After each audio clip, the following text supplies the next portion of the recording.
long period of time, and then the bill resulted in failed leadership. The government and as a leadership be a failure, and your miracles all that's what I see here. Conscious investment in reckless, irresponsible, and feckless decisions are taken for a very long time, and resulting in this ban where you fail. A whole NSCI, I say, your friend say, Nipa eba bewua. Your friend DV compensatory mechanism. Almost all the systems in the body, no, activating, working extra. Say we bit me a joe, I'm what I say. And he say, na say, I'm far, then you bend there, say, the ABIO. The BCI nursing, then you die. That is what happens.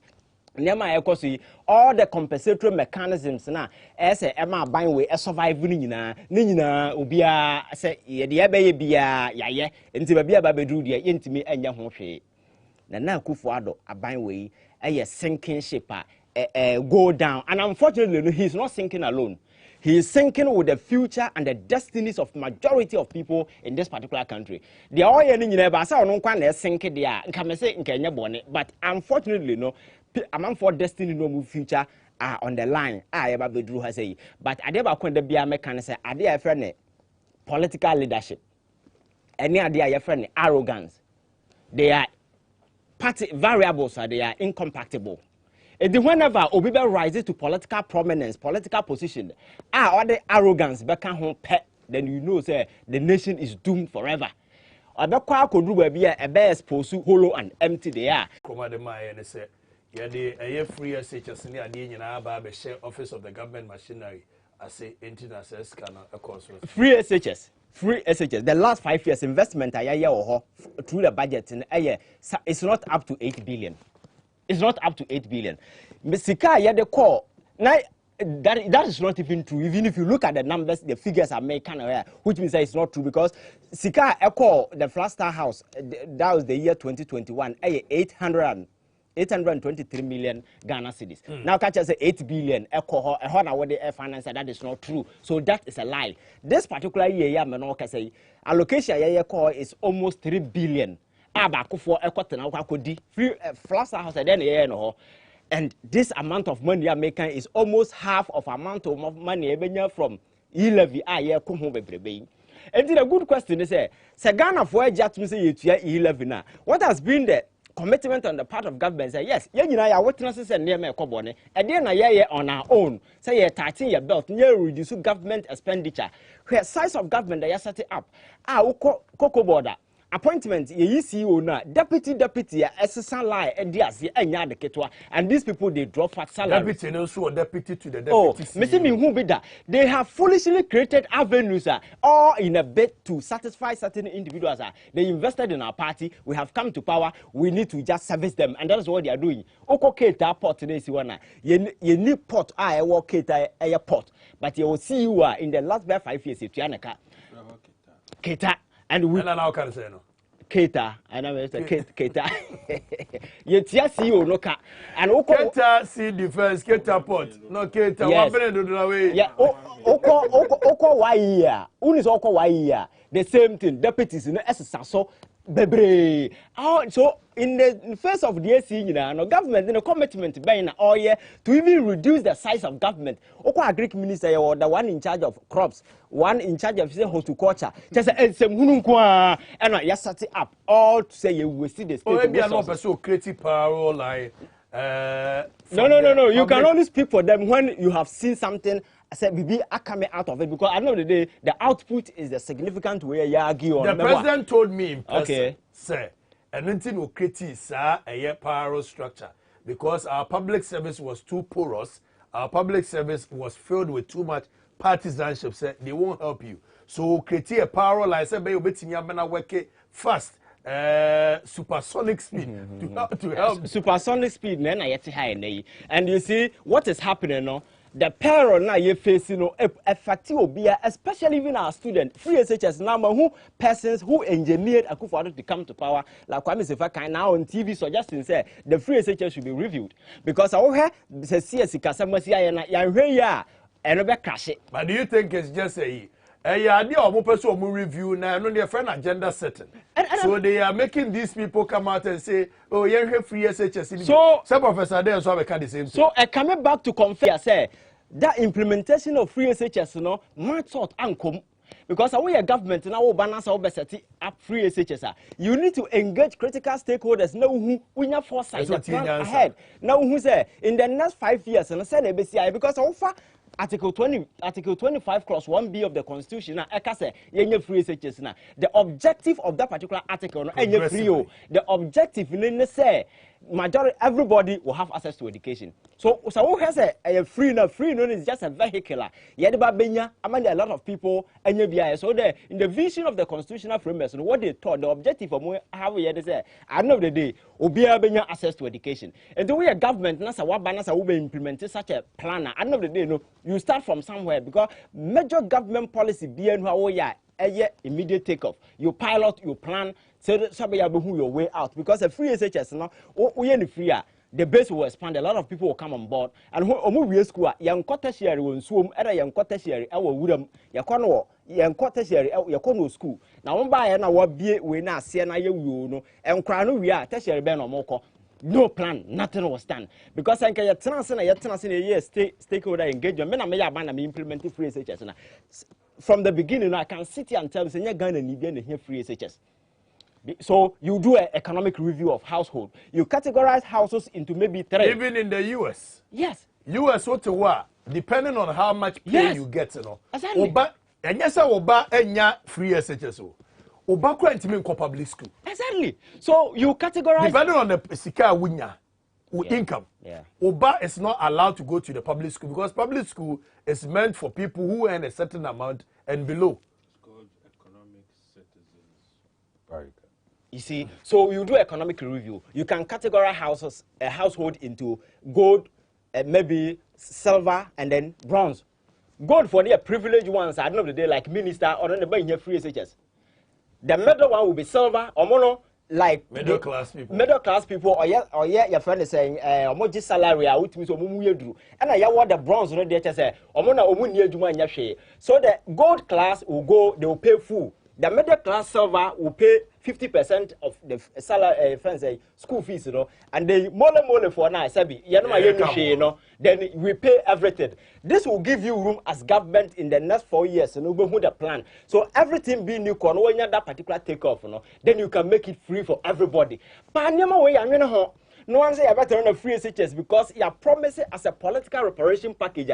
Yeah, na can't promises here, but dear Diabana, dear, young honor, so you are taught to her, and yet Akakabensa na Homason, Punum Casa account. Now we are here. Look at the challenges that we are saddled with, and then we risk losing the future of our children. Yes, so Maya, you destroyed education. And Maya, you destroy education. I'm reading messages now. Abanibi. Nah, in Siaba Nana Kwesi Kobi was it. Politics in Ghana is like the soil in which the nettle of poisonous enmity, evil suspicions, shameless lies, slander, morbid ambitions, and disrespect for individual grows rapidly and lucianantly. Motebrofo. Name anything bad in man, and it is precisely in the MPP now. They are struggling to hand us over from one set of criminals into the hands of another set of criminals. Ghana, wise up. Okay. Fifi Aqua said today your brofo is big too much. Okay, Fifi, catch it over. John Abene said it's true the neck was bad. Okay, and the mama Sema. Musa Osman said, good morning, guys. You are too much. Thank you, Musa. Zan Jacob said, even after the first full term and 1/4 of the second term, this current administration still have the shameless guts to blame everything on Mohammed's incompetence. I wonder what they could have done without project and financial interventions from previous Mohammed administration. Let's be a bit politically honest. Citizen-wise, I'm watching you live from United States of Amasamai constituency. A.B. Bento said the meeting is useless. They know what to do already. The solutions are open. Chill. I am disappointed in believing in this president way back. Okay? Ivan is hitting hard. They blocked the internet. And here, Juma Kwao. 1, 2, 3, 1, 2, 3, 1, 2, 3. Wazak, IB say, justice for the taxpayers' money, criminals in office, protect the public purse, Mr. President. Okay. Okay. 1, 2, 3, 1, 2, 3, 1, 2, 3. Wait, Bishimna, Ubia, Yanko, na Yanko, see this group of squad are most intelligent, interesting, And I always want to listen to you. Look, from host, Ivan, BOT, and the guy, wow, only you people can govern the country. You sure? I really like the suggestion made by Ivan on the free SHS and here Roxanne Miller and a day and no abaye. My men call nominate Dr. Solomon and quote to train como. Mene Dr. Solomon and quote to train como. Causes of weakness. Then Dr. Solomon quote train como. But before that, let me just listen to a comment from BOT. Nayamra BOT. Kwame, media the koso ewo amamu no mu nyina na yete bibia rise and fall on the economy. Okay. Nti ubetumi ehumra ay engineer mba se economy ne nkoso yi a it said the washer trouser enko no wa mobile. And that is what it is. Nti so kwasher trouser ruru na wo se wo na wo so na ye de na se wa mobile ta ensi uye. Ma me wo equation bi a me dia ma the MPP na nado administration.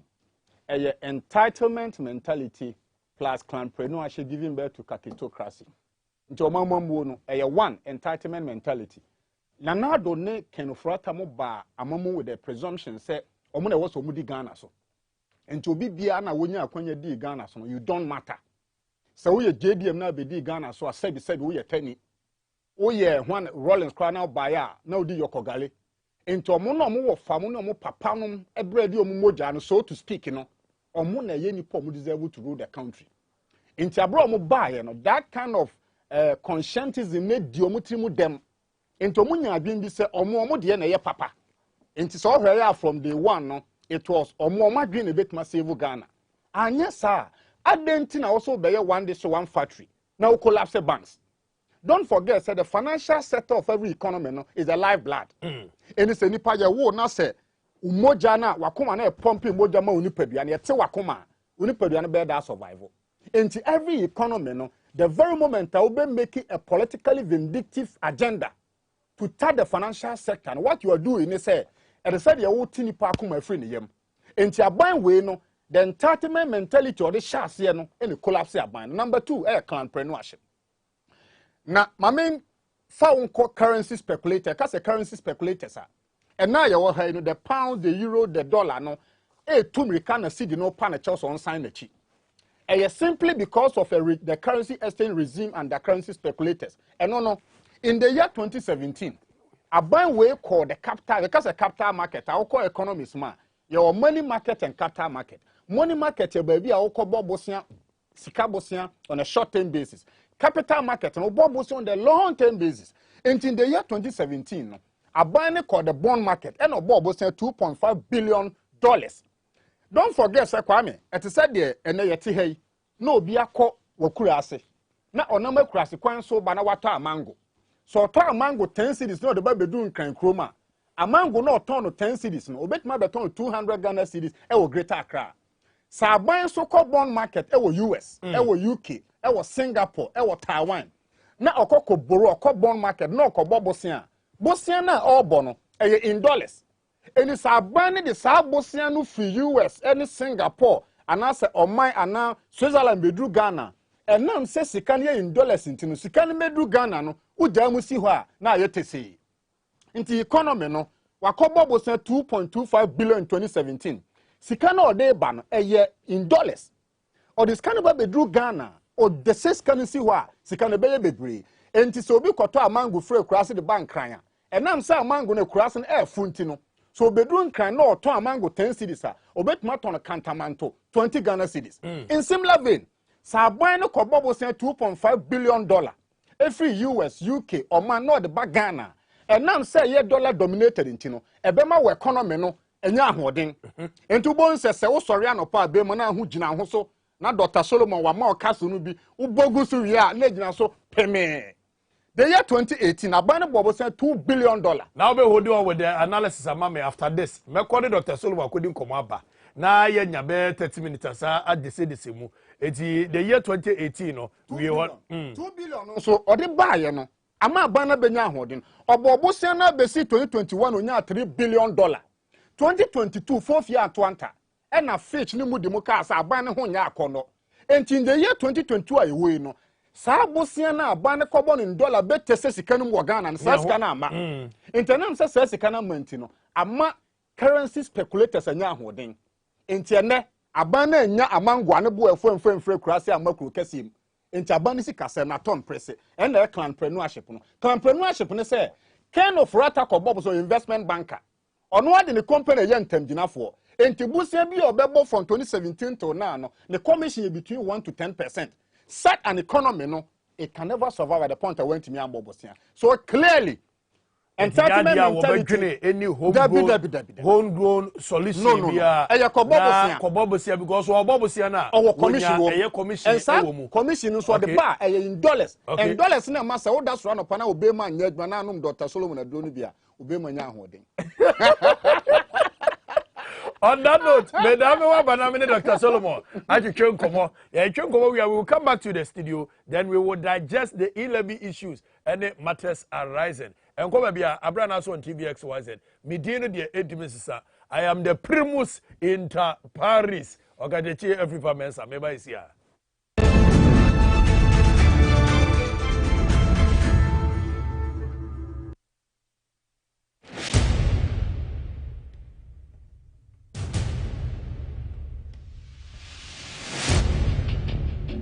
The average human body mass should have at least 60% water for optimal performance in any physical or mental exercise. We can help you maintain it naturally.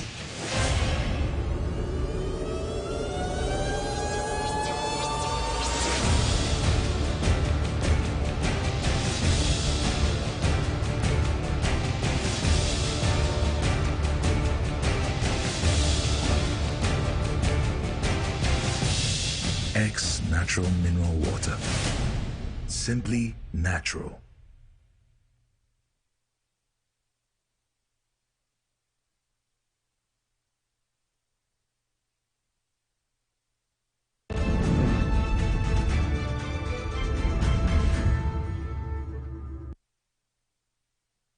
No. But as I said, so Abranaa on TVXYZ. And Dr. Solomon, I can't me partner for no, but we know what they health tips. Tell na ya sorry for Dr. Kwaba. Maybe I did it. And then ye busa sexual weakness or bema ya mrempem with me a year adiano Emma Moses Abanimu Empeja. What are mo a dear na causes animano low libido in women, so dear na cause here. Question to say many ajo hon pasan se ho any parcel empemu wani ji won pemu a e ma me system kosoro economy nya krampo na obet hawa se utmi fire numerous ka ho sia pa bia kosoro na de aba ne se sika nyu botom ho kirew na sa akoye 2 minutes a no oba na ka se enti otmi ye ni sia pa wan ha ade nchi wa so ho konfo na member sexual weakness no of abai ne miensa. One is got to do with age and yin nam or is some me fam penifo mo ye pensioners 60 years ekro na me fam sabe mabunu a said what me nsabon kum sisi apa we say 40 years for no pensioners no obonya 85 to 90% sebe o mai merompemu compared to youth na e be just 25% pe reason ne say on say Okatakyie ye nyini a wear and tear ekoso ye dey happen erection tiawa remember there by sight to say Adam who if anga so ne nsaka no ti ani bo sebe eyire no sebe o mpokua no ana back malakas no ana represent finfi hansi apa me ya meta pede ase ebie me finfi ha no na eni kas what is this was where ye if was mini bio was na be pede be na fa so e menya e bon na wie menya tom amoma video dia beto social media because we dey menya we dey meka jagun na eni na information am adwene no na just that information mo akoma sa akoma emoja pompe no be bin sane fa genital veins no sebe ni ntine we ade no ho no esoro de miensa lateral de tutu ena hook wase ena asere wan ha ntine rush for say pena ye siden na kare ready apejity make say ko na on say yen yin no where and ten nti on say ye core science no is it proteins repair one tissues as she say where and ten ma thickness reduce 3 inches pipe and 1 inch pipe thickness nyepe emoja pressure was so a we bet ma hold no one ebe pie to once emoja ne sunny for homes e dey be 165 years hold on I don't know why was in thickness reduce so na pie no obahwe enti hold on ti moja ne sunny house hold on na I say te basa dey say ko so say I say tano ase pagya se pagya e kwa say you na hwe agu na ne nam baabi e bobo ne ties ho e de nti nyini nam etina Zipman capsules abadwa so Zipman capsules was a panyan o better than Okatakyie Zipman no e contain alcohols ahodo boni se e kanya mechanism fe no cell mitosis said will be a economics money solution in science and mitosis in your coin but then first to produce home as a lost tissue fancy bichawa a quite fast to produce on this cell mitosis no the abani say a kenya is a mitosis no a produce madene thickness no about 3 inches in the mouth it more than sunny now pump eating net a sunti na paya on say a friction so kai friction so ka definition no aha bibi twi bia ma hisa hit ni 2 hour enti twi se be so ho no ne forma na hit ni 2 hour na panyan sirin a Zipman capsules was a panyan o better than number 2 memma no genital infections for the chief because me go no me me mo because me share game na say me warm up na around 10 and them say where 12 me dey get it down they was me share around 12 years to one say me bo game na mo ha it's not me first me hu ade kro ase mu ye me ya ensu yalo we bi ba ensansa be go ho na me say me kan chem ma me kan chem papa e na me a me odwi me so me niska me koto aduro to bon say more na eche no obon say on say ade sponge entintini say e sorry a e roro e renchire the same one be mu na afa me hwelent na e so bon say twintwam ne kana ne tina ka kwoshem e ho am say mama me ka chan so ode be kodware nsuo bi mu me am sha say kodware nsuo bi mu na me say manya jonso ya reason ni say me ma onya genital infections na more ne money feed na entwima no obon say fe stretch afa length ne ma diameter ne ma eba sa on se mushroom mre awia bo no se apana sebe ahwa na kamwa eba sa bon se ade na wo hwe ni mu no na akova sensor no etmi roro ma eba sa erection na pe no onya ne yi e na yen hwe science bi ha on so Okatakyie urethra na Johnson ne mu no e ho na semen sperm ne fa e na ho na sebe gononsuo na mia ne so fa on se gononsuo no se e hya se fofra ya na nya yellowish ase e off white creamy memman de ye na so ntem de me o ma ho de o ma kan yina etu won se more na e hya ase ne pedua ensu bi fresro ba e de be ne ba e bi se jaba sperm no e bi se be no e bi da bi gono da bi no da be Johnson se all my say sperm pick se ampere sperm no a obon se esa na ade na moja na e rush fam e ma ade na sorry e be hold on na gononsuo na pio yawo na ba haden wo de no de tie say enye sperm na e ba na mom gononsuo na mistake bi na interpreting say sebe e sperm no and the ultimate function pass grow ense yin se ba it is a wo game na say sperm ba e say black from hold on na sebe we ne ba na fathers they celebrate you it dey about say confusion ba say apabon say basa condition wo de no e pre penetration ejaculation am say so and no ye pre penetration ejaculation where is different from premature ejaculation I want say premature there had any sorry 29 seconds tim keja but where the ade peja we saw the corner before penetration is interest as one air corner create your caso na say world door just now what is it I don't think for other your shebe we kura e chase for him e chase for infection na solution it want to say your herbal medicine friend solar keba mesha 2004 NAA Professor Kofi Ananko from the crazy satam Ghana won say obabe nya gono white wano maduru akoye man injection and as a man for antibiotics be kama 7 days or me use 3 days 4 days oh insulin na jai and sans na jai into one complete 2 months and next time 2 months onwards na ade a what treat no e se ba okonya man medications ade me kwem maduru na ema just enko yenya den cancer body department na making yes if I say the mistake yes say aduru na enye far from that the say infection Okatakyie different from mojadru infection to kwara me ne okon se me ne okon na me twa na me bukun owu ne mo me bo na maye mra obesa sori aba eti dia ba ne se e san se do so 7 days now so 3 days per one you so anwie ne ti no to once afi no next time obesa no the same medication e ba mo say on say do na last time okun na fofo no ne 100 okun 60 no when say ye kwai ti na gwanya nkun on so okun no fa e no me apakat now I know and me nkwa ensha na me no word dot any offended drug resistance no entina edo no for so me no ma se be afede enku biem yes that time no why mistake enko yenye den yenya alternative medicine and herbal medicine saponins flavonoids terpenoids anthraquinones glycosides and when say bioactive compounds what said do no e betimi one a cancel and one resistance no ekum gonum wa no o de pomere kono na twinsu ba na firi ho ana nyama de nya bi ene ekeka bomu a ye sone so a ye dura ye fe ne solar care ba mesha it da wo de ne sense gono na che anabi akodware nsuo mu ntin sansa ba ho ache eti ma ade no emu ye oya se enkoda e na airphone no unya solar cable mission e yusuma me 21 days now the Zipman capsules panyan no aka ho ma me yes wo de no femodin ye nto aso biem de ntia mema se ye mre e wo mpamu no one be me sabe o hwe na ade na say economic say the economy seeking ade na o so no point man you chop money ena ne wife so ne ko dem enti ade na wono ankasa wo ba be ye na ankasa no game no be sha ase no a bit matter ko say o hwe environment na ekona wan hwe a wontimi ye because obare danika te ba sa ase apopon sa ade na wo koye no kra no eni gi ade kona sa ba ne ma so nsa se wo ba ne da kono wontimi entua na we no so went me ntwa nka on say Bible say the man shall satisfy the woman sexually likewise the woman one can say you may it you shall mean say emra it say you say see enti you chop money no and on ya mess 1 point of the na number 2 yent man san ka mo ba na ante da e ba sa sia ba no ba ne kan for boyfriend e yes na awade no kwesi makaba hom eni kwa se basa ma won san ka Zipman capsules na gina so che letimi panyan mo ba ne ka se ampa wate de the entire youth ne 25 years it accomplishes sexual wickedness and say and yes be a identity will be 25 years 30 years and so company they say ye game when you shall sentem first your papa no mo shall say 30 me shall say age 12 it is like age 12 to say me what 30 no say 18 years old say me shall say 30 and 48 and Zipman capsules na ye can e contain washer on say Okatakyie car adwuma change oil more na dey bo adwuma che no na blood vessels e home kan kan ania ye shall say ye home me say me home me kanja gu mu ato say yo na just be aba ye hu boys of veins no e heated e basa na o expand contract na mu na kesi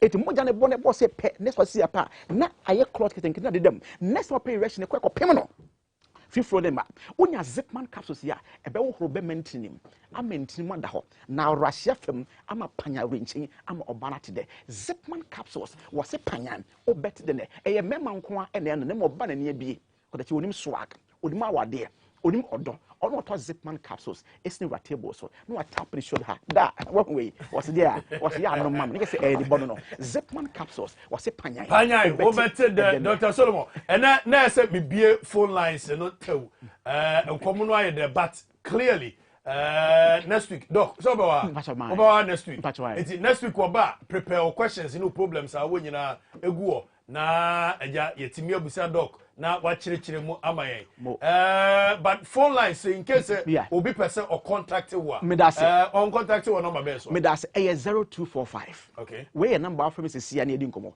e bia de ne mu abu eso karabom e kwa nadwo e hyem kura na e fush pmpa unya Zipman capsules na quest bi hawa from me say na edi nkomo MTN no 0245 61 60 28 0245 61 60 28 0245 61 60 28 and Airtel no so we are busy for Airtel mam say ya na yin komo and no say 0261 73 62 63 0261 73 6263 odo ede na won san ka Zipman na quit 50 seconds e be nwona ma Zipman capsules anyai numbers no anegu ase ho no obetimi apeke Dr. Solomon numbers no wo ase ho na onso wa friend Dr. Solomon 0245 616028 0245 616028 and 0261 736263 obetimi apeke numbers inu afre doc and na twokomo doc you better say oba next week oba you be kwan amankrofo afre na omonso abusa question bi a wombusa na nkomo no eye deboro so dodo eja ohwe abedwafo yi so said wo mo ata mu chuku ya ai nti panyane de hia panyane o bete mi wista o every day unya esro mame 11 for nkrofo yi especially Ivan wo hia panyane bete ya da wa ba ya ba Abranaa so on TVXYZ is still on enko bia.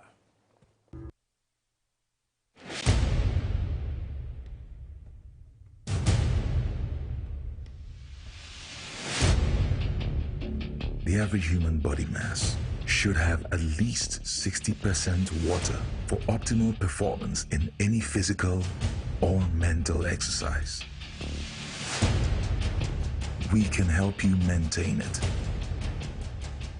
naturally.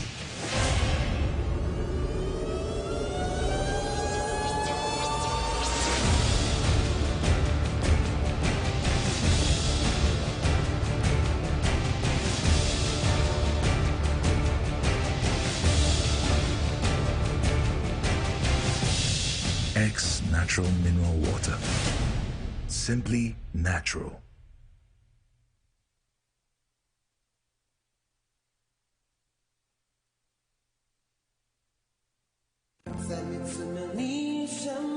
Easter Chirawodo, Menso Mediani, XYZ Broadcasting, Eddie Easter Chirawodo, Eddie Ababe Boadze, Enyasem Ketwa, Easter Way, Yabetre Oman Fodo, na Oman Fayetro Modo, Eyen Krofa, Wonumo Eni Ashafo, Enkakani Wonuma Womo Enyankafie, Yetre Womodo, Amanyankopo Donoso Aswomoso, Enti Brabeka XYZ Broadcasting Limited for home. Na Easter Friday, 15th April 2022, Yanko Inyankafie, na Yanko Yadoye. Enti ye show bien cry say, Bibi bia wo bia. Say Yesika, Ediane, Anonom dear, Entoma, Entadie, Samena, Empabwa, Yabejino Odoso. Kitwa bien sha, enti ye friend de yako, ubetume de wachede aba, edani dry ede akwakoche. Number now ubetume de usika send this war. A 0597 215419 0597 215419 na mebusem etre dunkron nijichemu dunson ese ne wo hunu ohiani mobono woye edi manyankopon na nyankopon so ese tua sa nipa no eho ka Easter Trewodo menso medieni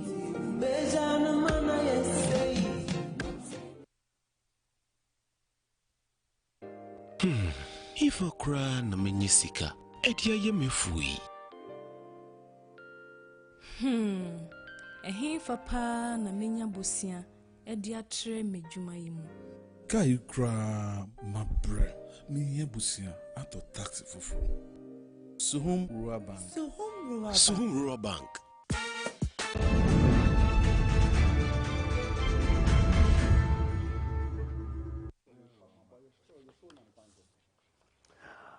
All right, that's all right. I want to just say, Muno ati MC and Echiwake Kano. Na Ebra back in a minute and 24. Now we analysis be on 2018. Now just 3 minutes. Now Ebra back any Kusi nyina ne se. Ya ma economy na ho de na kofo nyina se. Enye bad so be bobosia. From the economic perspective no, mind bia na ye wo policy ahodo mienu. Monetary policy, fiscal policy. Monetary policy ni yakwana was central bank per this constitution or supply money into the economy. Inti mind bia no, either say utwe sika and I would to. In between these two lines, so you choose one. Utwe sika and I would to. And I bobo say inti say utwe sika no and no to the inflation back quick. Ena say oje to nso a e maximum for ho chiro mo.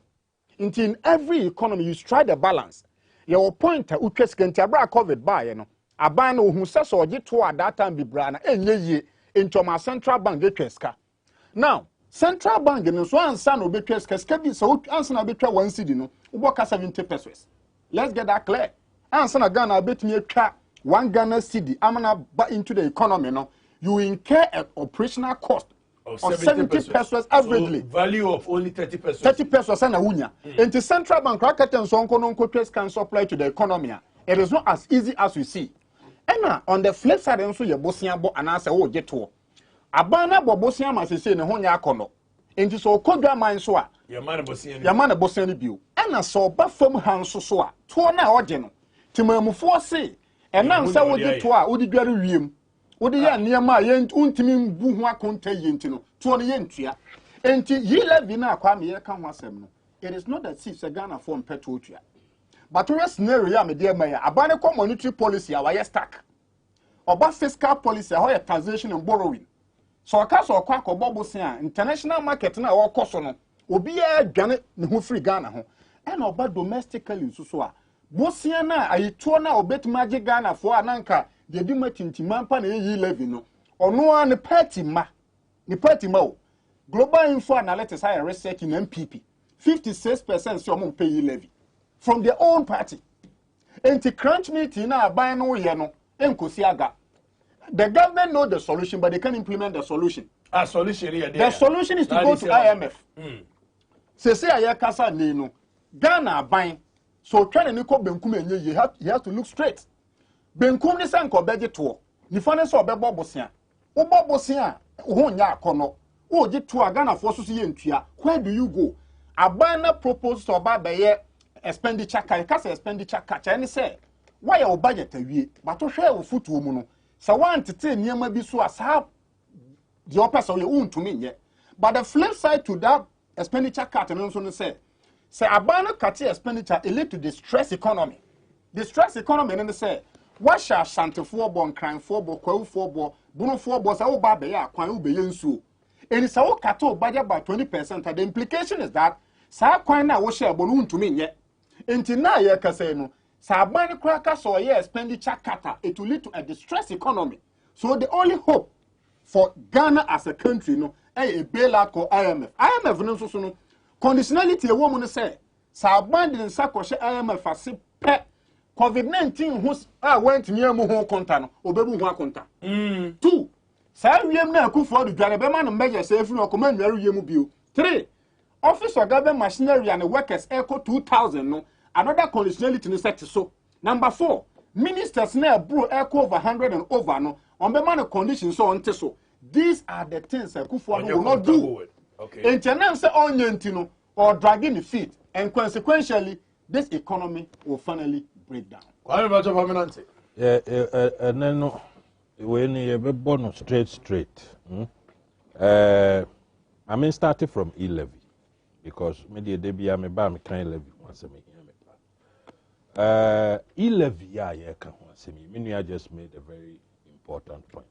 Anya Ghana for them person betua to na Ghana for see ye ntua to emma wo mfanye no ma bi emfanye ensemble leadership what you say that ensemble leadership and I'm very mechirechiro mu ensemble leadership no mechirechiro mu but let me go according to your plan enti E-levy ya ye ka ho asem yi kwa me bibi a very funny wo mu bia mo so E-levy a ye kan ho asem parliamentarians omo akosie government achi na omo aye omo ho se ade no nyenti no ye ntimi nkoye mpeso aso nkochirechire mu too much na mom ye better government achi na boko na se yetimi to aba wo parliament na eba dia ene ye sa aba awie what they are making na se no but on the flip side no ye say every constituency biara share omo member of parliament na or publishing a stand ewo E-levy so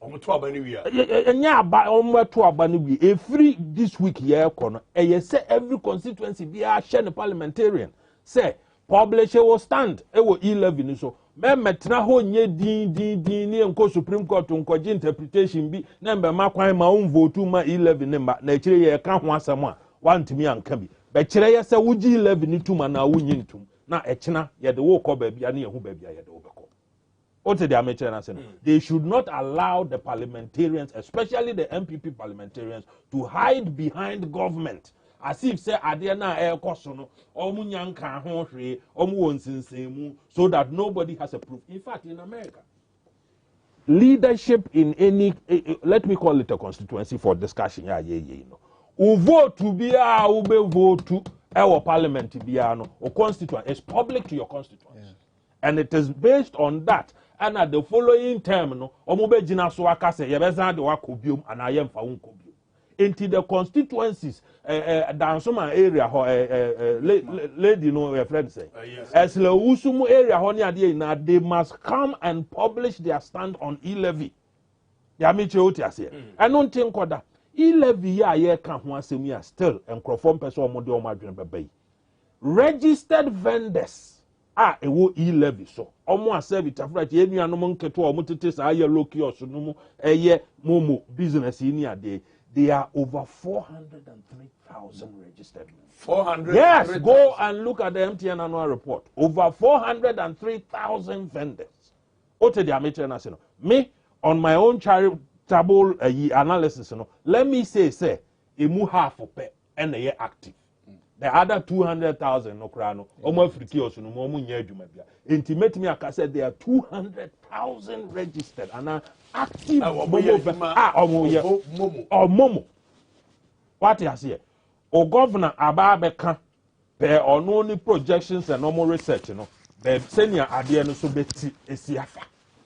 What did the amateur say? If an analysis is right, now say it will be dropping by 20% over time. Now say 200,000 crapwa, sa 40,000 and kola 40,000 because me dem share them and penny for an uncle crabby or mutikios momo. It is a job for the youth. What you say, and that is why it is critical. Kola 40,000. Yes, some kola 40,000. Do you have avenues for them? Do you have places are odi omobeshe?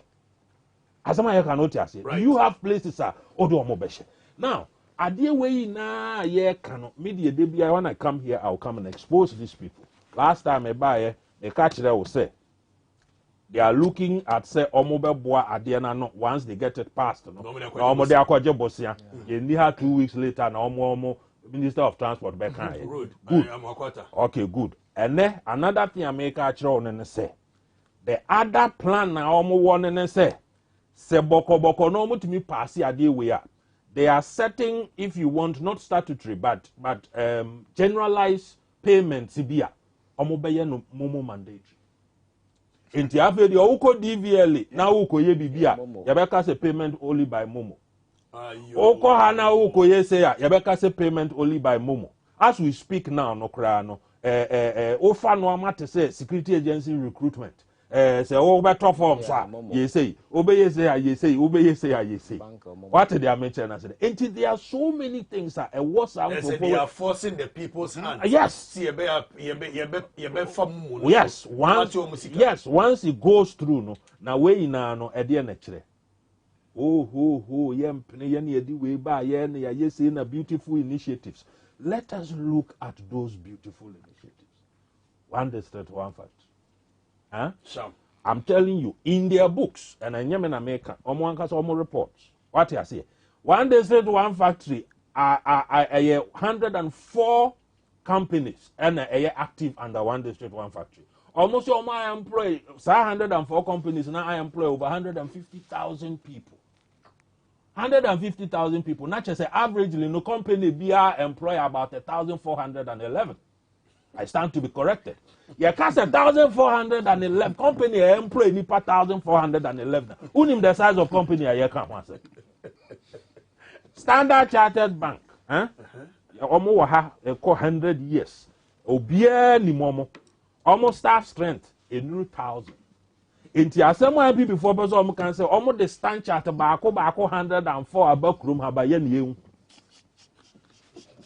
Debi o asem na make not ase. Almost the Standard Chartered baako for abakrum habaye ni ehu. So obi abie ni factory dada B5 hwan omo ye omo adwuma dada pharmaceuticals. Mimi out ase omo ye omo adwuma dada omo fa omo nipa dada enye wo 1D 1F na this ade na baaye. And it is the reason why you impact now also why no. But we just read it on paper. And no money baby omoka one village one down my now no video be me who ye ba could be worms and nothing Adan Stadium. And Kolanka take a mombo Madam Anya Park. What the amateur national? Into this leadership is all about applause. They have no intentions of drilling deeper and making sure say initiatives no they abano or making sure say ebe ye juma ama omama no enya impact also. Na se sa na tie dia na che se sa initiatives we na no mo de buy se mo de be bokro no ma se mo de be bo mama no mo de buy se mo de be bokro no asema mi tire oti ase E11 no Supreme Court has given some interpretation about voting issue.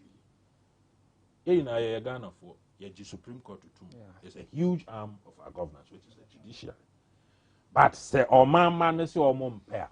No Supreme Court has Supreme Court no account man. Any hululu. They are mentioned what I say.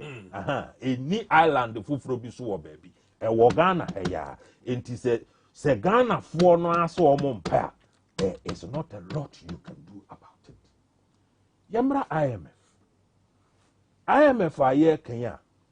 Sebita fa MPP mpanyimfo emani look like say uye failure and woko IMF. Uye failure woko uye akwala ofie na onye papa enye nkwala boni school ne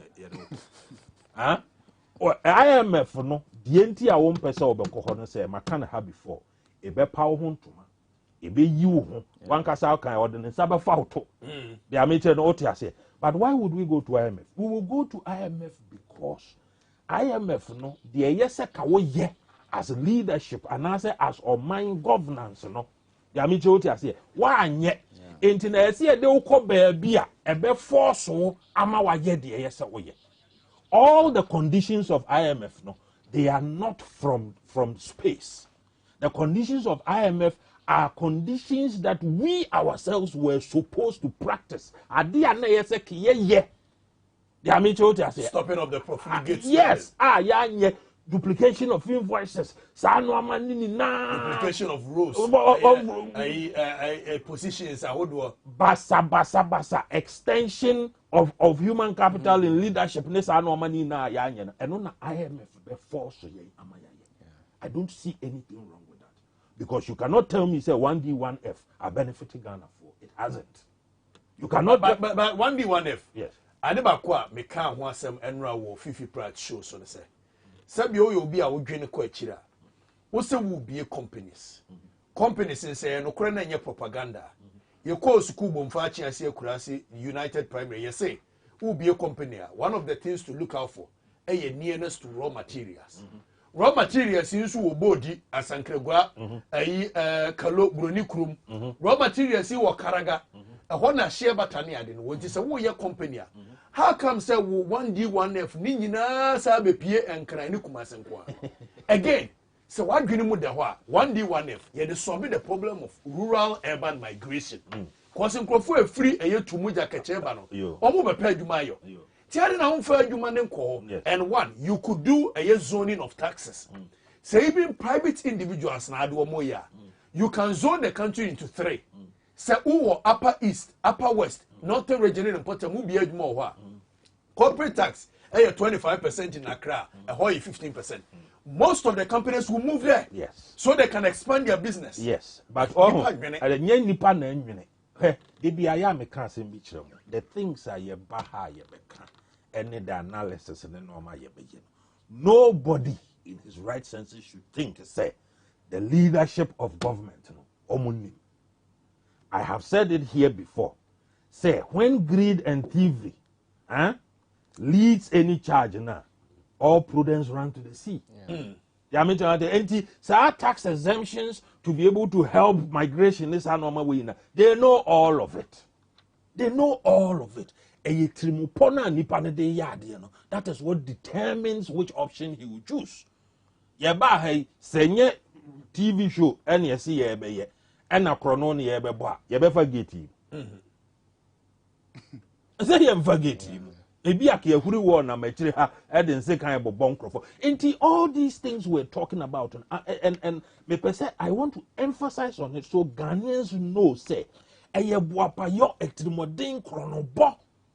What I say any nipa bonisem and I'm make capital out of and yes and I'm at the air course. The things we come here and we come and analyze and discuss, they are not rocket science. Minimum crofo MPP more omunimu de omunim sa no ama we a ye kekan na and even more. So let's yenye ade no clear. Say eye chronobo amamo bone and a dia be si baby a yes. Never mena men ko dika krama. Yo baby a medi AC no. Ade ba ko a pem san crofo we nti a IMF yi Sebi abeye kuni ama omu yesu anedrobu o efren kuni so tekrema so wa obebo nsem abeye kuni ama omu ne se sa ensembo initiatives yi nara oko IMF he will let you downsize all these nonsense now ko wa every koha sa no ya omo ye ya omo se Ghana fo ntonyo mo mfra omo yina o se ye si ye bu man pa yie na ye bu man akoye nim ama nchiri mba nso abetu bibi papa IMF be downsize sa news hanses yina but omo de agin sembo Ghana fo atu agu omo su ye free SHS ye wan ye. But if you really want to govern, o pese wo di wo hono kre asoman na wo kire ba bia wo sika sam wo ene no ama wo betimi aye ene de wo ntimi nya IMF ba sa na oma we na na ebe ye den ebe dwure agu. My last point na me si from Ponko wo hui kwa me oti aba won ti kasa so ati ase enti ya kasa chire mu di enti a e-levy enyem mayen. What you say? Na Ponko on take us say do baby about you. Ivan. Yes, yeah, I think 2 minutes. My may obi beside a question be about the free SHS we na may no. Let me just do a quick rundown. I think say not Mrs. offer your constitution article 25 clause 1b na. A cast secondary school be free mobi anya biako. The objective of that particular clause no say anya free, but objective is a majority of people be access to. And we are buying now banners are implementing now here the economic prospect of this particular country because framers who say economically na possible say you betimi anya take off. And until more car say anya gradual process no. And we are buying now banners are person will take it off. Say the kind you can do economic review of household. No one who said obesity. So you can guard them as gold, silver, and then bronze. Then the gold will go fully paid. Cost silver, no half pay, and then bronze, will just pay everything from the state. They made the state the opportunity to do a lot of investment. As for question of web design, I buying sick and and when they go free and when and fair.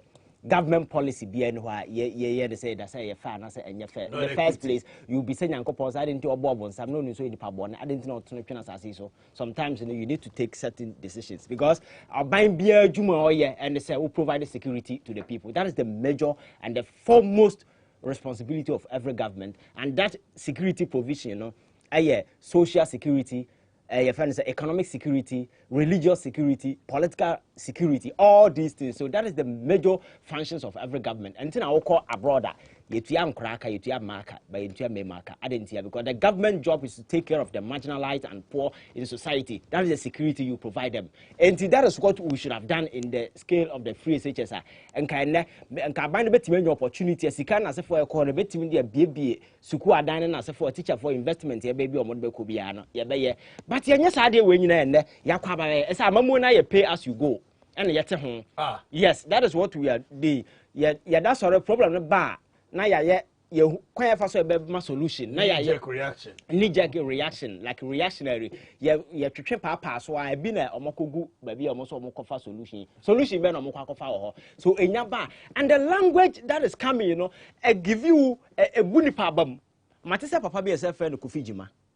I say, wow. Exactly, yes. Sasam no can is right. But Najuma Nipa na or can Sasam near Nipa or in charge of Gihok. And then no more. Fundaka no more. And then San Omoye. The Nipa na we in charge of that particular avenue. You are telling people, say, Omunya and San no Munum so. I say that was a and Saya Kuhijuma. Exactly. It wouldn't come a exactly. So you see, and somebody asks, do you really think that a private individual or a private company or yes, and this is a person that is in charge of a Gihawker, a state in there and son a producer and one aspect, we are supposed to cash in. And this is the comment clearly say, the intellectual loopholes are some of these guys throw out in their wake, it's so amazing and frightening. The intellectual gaps are penny kasa you feel say penny na kasa idea you expect of Kenyans and somewhat obiena no ana then you draw back and that is the problem. So kasa we more Kenya and na e wo soro ha amudi bu o man na ene adebia tetia pansa bi me ntwa na a Greek minister na this year mame no or grantee interview with I think is it Bernard Ble and Osha the posture yes say would the e-levy be passed? Absolutely it will be passed. No, it's certain absolutely. It will pass, whether they like it or not. I'm like, what is wrong with these people? No, they are living in a Disneyland. reality they've lost touch with the reality, living in a different world. Arrogance. All the workers so yeah, baby. I may be can hold your own tiasi. The way you Christopher no you be tiasi. I didn't know. So in Bible more. Tama nyame yi ne self resource. So hu no man. That's the way nyame yi ne self resource. 25(1)(b) was say all persons shall have the right to equal educational opportunities and facilities, and with view to achieving the full realization of that right. Okay. That is, we say secondary education in its different forms, including technical and vocational education, shall be made generally available and accessible to all by every appropriate means, and in particular by the progressive introduction of free education. Exactly. So the objective there is widen access for everybody, and the vehicle to achieving that progressive, yeah. I am making it free. Mira, Famisia. I'm the man who see ne yankomodi hon. There is added beer na nanumbu piece. Say so forward, be no yaka. O say so forward, be we are no yaka. Obi and so are drawn in the da. When you are being drawn by a river or water body. When you pray, was you any abysum. Ubeson bason penebu. Enti nanado amambu mu no. Ensuo na fa no na dua bia na yaka. Ghana for si yi levy entua. Omo frɛ we ba ne IMF omo mpeke omo kɔ. Omo kɔ international market kwa akɔbɔ sen anya commission wo mu through investment banker Kenofrata omo mbo. But there's one person aside yi kosunya say ye nkra na edi fi bi ja kwara you say I am here. Jack, where are you? I am here. What guys are grown? Jack, where are you? Police and you. I'm here. Jack, where are you?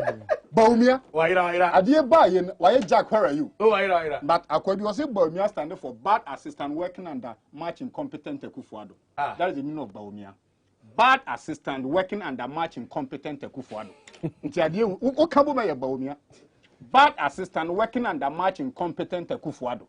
Nti, oye ne ba ye no can constitution we ya. Article 64 Hokono on a head of economic management team. Think as seven to Doctor Yahoo. It's no cafe, you may go away. Papa also, although we have one, I don't want to and Kadia will buy a common kind of Papa Moa. Obekaya Abranaa Mr. Tatias no pursue 170 questions. Yeah, the money to pay to me. I did buy you, can you press and Kaya buy you know, Obekaya no now. So, Professor Jambafo or Safumafo. Wow, what a competent economic management team. I did buy you, but you see, every time Cass is in so far. Piano Bear can tell why you are so Casa Munti. Do you wear any MPP for I can work? It will take 30 years. No, but on record, Dr. Baumia on pay 11 Bocasa. Oh, yes, yes, hey, my friend. Come on, keep quiet. Yes, who call me? Nas and Mamadou. And Claire, the boss of friend of Mamadou. Nas. There's no call with him. Nas and Colado. I'm friend of Mamadou, come on, keep quiet. But I gave you the power to help Mamadou. What's that? So call Krobin. Nas and Claire Wenanka. Nas a penina would sniff few man crying and Kayibunan can before. Nobody should deceive Ghanaian and say, well, me and pay ye levy. Or pay ye levy because ye levy is covered bomb let me when you but I'm sure Mobo said historically and politically, no. The C MPP 1979. The money, yeah, I'm not to Papa, so no. MPP so man ya careful they will be in perpetual position for the next 20 to 30 years because the omodi actually Ghana for no Ghana for before Muhammad Ghana for before Omo agene aha ATVXYZ Ivan Ekasa no ka bibi se okwa abrichira yetua eye emaka yetua nkolaka yetua memaka. There is something on my mind that I normally play with you say why do we pay men more than women for the same job done? Because you are trust here when you say you try me maneka ma mo sa age kakra e ka mo de ho enti esi etua mo mo no me bi no bi na obi a better guy erectile dysfunction was ya me 1 point ya 1 kan no emunye wa ha no I didn't know that moja no nsane. TB XYZ Abranaa so. What I'm done. Who say Momo? I created more than one district, one factory. Oh, just one district one. Now almost 150. Momo vendors. Yeah, this year no. Abaya with Timmy Ekase were created 2 million jobs, both direct and indirect. Now so be call your Senate, the whole Ghana Senate no e wo ho no. Nipa a contributor from Kwame Nkrumah pen so be seen there 1.6 million people. No be say 2 million no create here no. Woman tria Senate another. So this government propaganda government of applause, just like my brother said. Bibia your sloganeering and hey, as you go. I mean, come on. You move away from such propaganda. Akufo-Addo, such a huge disappointment. We thought he was going to do something unusual. Unfortunately, Dr. Achembi all of a sudden, you see, it benefits no one if Nana Addo fails. Okay? Let nobody sit down and think that it's about regime change. I know my brothers in the MPP, they will be writing nonsense on Facebook and a regime change. For the next 2.5 years, a Ghana for destiny and a year at stake. We are not saying say a Pesi Akufo-Addo, but we want him to change his ways and come back on track and give the Ghanaian people hope. Look, this year, for the past 2-3 months, Ghana for Ghana for baby no sense of direction, no purpose. I think the least this president could give the people of this country, and they say, Obabe show money in camera, na wama wamu hope. Obabe show money in camera. Na wakasa chire the nation. Obabe show him in camera. No wama sense of direction of the nation. Sir, and ye leadership. Akufo-Addo need leadership skills. But I'm sure say, oh hey, you be sure. And this idea, Pedriason or Mokoniansa be any. Aha, you can't correct. Abranaa on TV XYZ. Midi and sign an intimacy. Ubiaka chose Okatakyie Afrifa-Mensah Ebesesa. I still remain the commander-in-chief. It drew a year Saturday morning, sir. Bombardier, the field marshal, the squadron leader, the ranger, the buffalo, Huahi Royal, General Kabaka, Bomfa, Edeshia enemy. Such Edeshia Mifra Santiago Naname Huahinti, stressing on the Huahi Royal. I am the youth president, primus inter pares of the country. I bear the spirit of our forebears who fought for the freedoms of the people, the black race, and the continent Africa at large. From Kenneth Kaunda, from Leopold Senghor, Samora Mase, Madibu Keita, Jomo Kenyatta, Nelson Mandela, Kwame Nkrumah, Robert Mugabe, Muammar Gaddafi, all the people that fought for the freedoms. I bear their spirit, and in that same spirit that I tell you, hasta la victoria, simply, until victory always, a luta continua, we will keep on fighting. Pro Dio e patra, that is for God and country. I'll see you again next week. Bye-bye.